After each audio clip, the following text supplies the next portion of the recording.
وہاں پہنچ کر دیکھا تو ایک عورت ہے جس کے ساتھ چند بچے ہیں جو رو رہے ہیں اور چلا رہے ہیں، اور ایک دیگچی چولہے پر رکھی ہے جس میں پانی بھرا ہوا ہے اور اس کے نیچے آگ جل رہی ہے۔ انہوں نے سلام کیا اور قریب آ کر اجازت لے کر اس کے پاس گئے اور پوچھا کہ یہ بچے کیوں رو رہے ہیں؟ عورت نے کہا کہ بھوک سے لاچار ہو رہے ہیں۔ دریافت فرمایا کہ اس دیگچی میں کیا ہے؟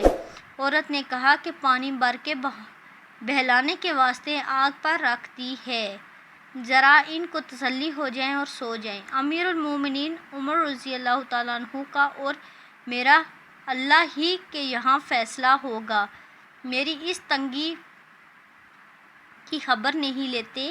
حضرت عمر رضی اللہ تعالیٰ عنہ رونے لگے اور فرمایا کہ اللہ تجھ پر رحم کرے، بھلا عمر کو تیرے حال کی کیا خبر ہے؟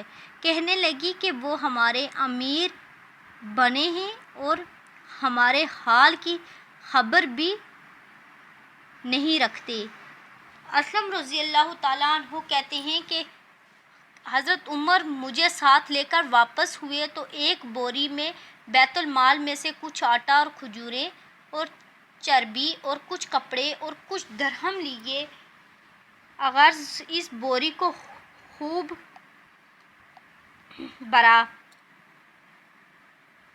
اور فرمایا کہ میری کمر پر رکھ دیں۔ میں نے عرض کیا میں لے چلوں؟ آپ رضی اللہ تعالیٰ عنہ نے فرمایا نہیں، میری کمر پر رکھ دیں۔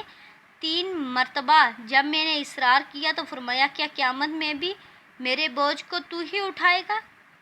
اس کو میں ہی اٹھاؤں گا، اس لیے قیامت میں مجھے ہی سے سوال ہوگا۔